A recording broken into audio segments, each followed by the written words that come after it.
మరొక సాధారణమైన ప్రశ్న మాకెప్పుడు వచ్చేది ఏంటి అంటే, యాంటీబయాటిక్స్ అనేది ప్రతి జ్వరానికి మనము వాడవలసిన అవసరం ఉందా అనేది. సో నేను మీ doctor Narendra, consultant paediatrician and intensivist, children's Narendra hospital కావాలి. మనకు వచ్చే జ్వరాలలో 90% జ్వరాలు వైరల్ ఫీవర్సే ఉంటాయి.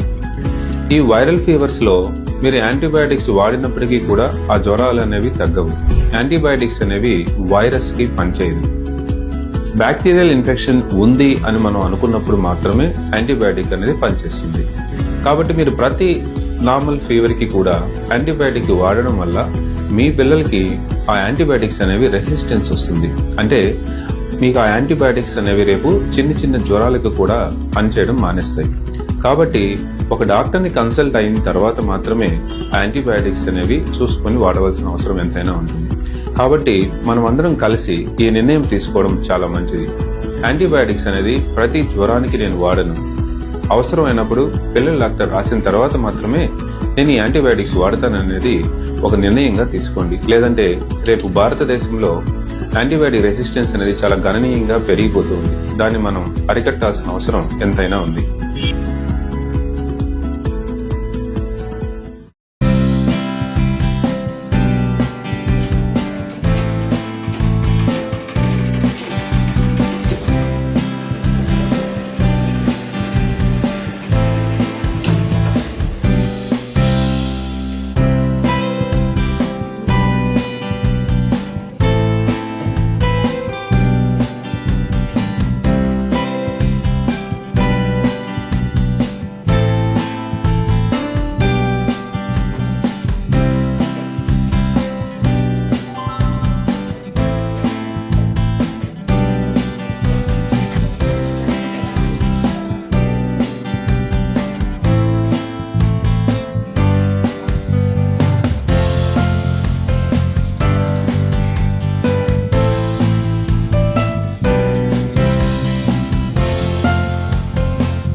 ధన్యవాదాలు. నా పేరు దివ్య.